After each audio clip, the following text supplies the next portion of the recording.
퉁퉁 부은 왼쪽 발목, 충격 부상 이강인. 참을 수 없는 고통에 이렇게나 아파했다. 예상치 못한 충격적인 부상. 이강인 선수가 교체 투입된 후 단 3분 만에 놀라운 어시스트를 기록했지만 불행히도 예상치 못한 심각한 발목 부상을 당했습니다. 2026 피파 북중미 월드컵 아시아 3차 예선에서 대한민국과 오만의 중요한 경기가 3월 20일 고양 종합운동장에서 개최되었습니다. 이강인 선수는 이날 처음부터 선발 출전하지 않고 벤치에서 경기를 시작했습니다. 이는 그가 3월 18일 저녁에 귀국하여 대표팀에 늦게 합류했기 때문에 충분한 적응 시간이 부족했던 것이 주요 원인이었습니다. 하지만 예상과 달리 이강인 선수는 생각보다 이른 시간에 그라운드에 투입되었고 순식간에 경기의 흐름을 자신의 페이스로 변화시켰습니다. 전반 41분에 교체 투입된 이강인은 놀랍게도 단 3분 만에 중원에서 상대 수비를 관통하는 예리한 전진 패스를 성공시켰고 이 패스를 받은 황희찬 선수가 이를 완벽하게 마무리하여 한국 대표팀의 소중한 선제골을 만들어냈습니다. 이강인의 투입으로 한국 대표팀의 공격력이 한층 강화된 모습이었습니다. 극적인 경기 흐름과 안타까운 무승부.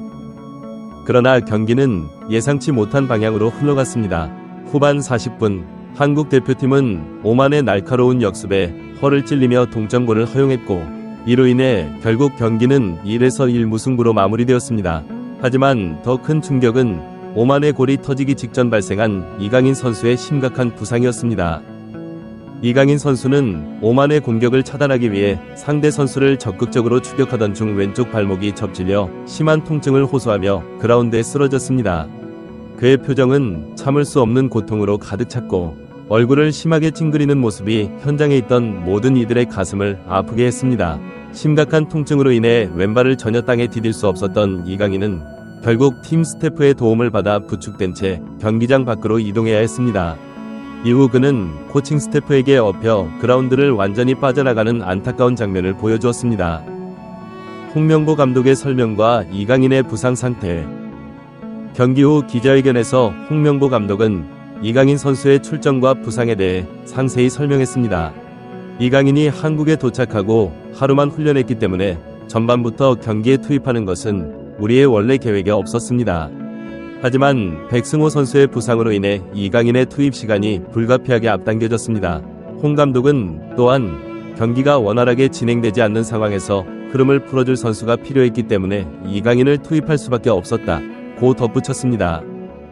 이강인의 부상 상태에 대해서는 현재로서는 부상 정도를 정확히 판단하기 위해 좀 더 지켜봐야 할 것 같습니다.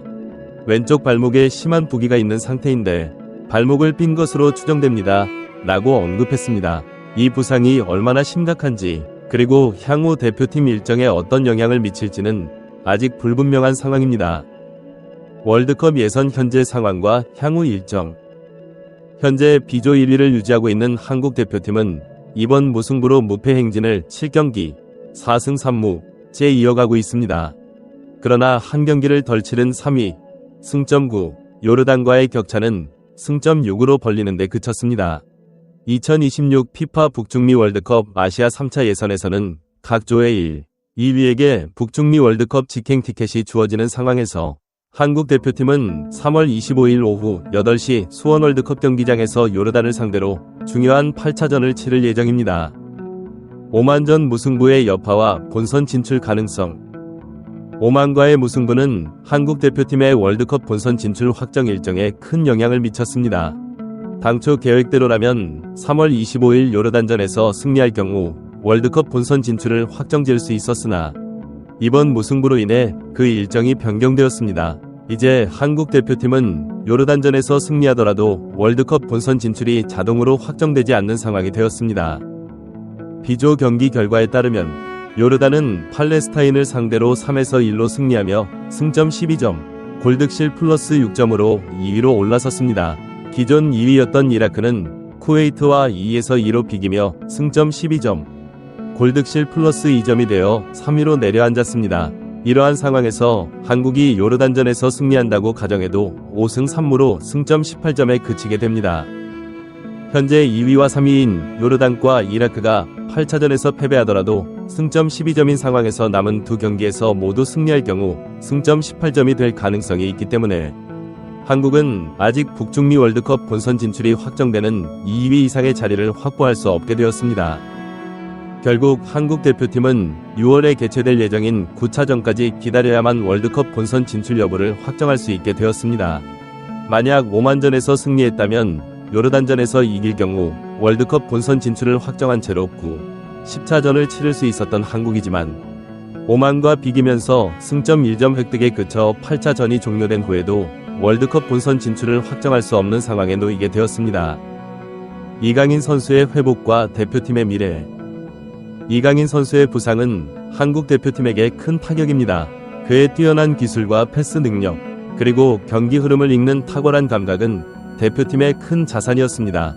이번 오만전에서도 그가 교체 투입된 이후 단 3분 만에 어시스트를 기록하며 팀의 활력을 불어넣은 것이 그 증거입니다. 현재로서는 이강인 선수의 부상 정도와 회복 기간이 정확히 알려지지 않았지만 발목 부상은 축구 선수에게 특히 치명적일 수 있습니다. 한국 축구 팬들은 그의 빠른 회복과 건강한 모습으로의 복귀를 간절히 바라고 있습니다. 한편 한국 대표팀은 이강인의 부재 속에서도 요르단전과 이후의 경기들을 철저히 준비해야 합니다.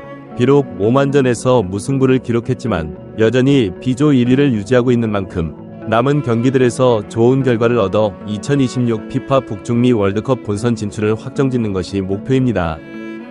홍명보 감독과 코치진은 이강인의 부상 공백을 다른 선수들로 얼마나 효과적으로 메울 수 있는지, 그리고 팀의 전술을 어떻게 조정할 것인지에 대한 치밀한 전략을 수립해야 할 것입니다. 한국 축구의 미래는 이러한 위기 상황을 어떻게 극복하느냐에 달려 있습니다.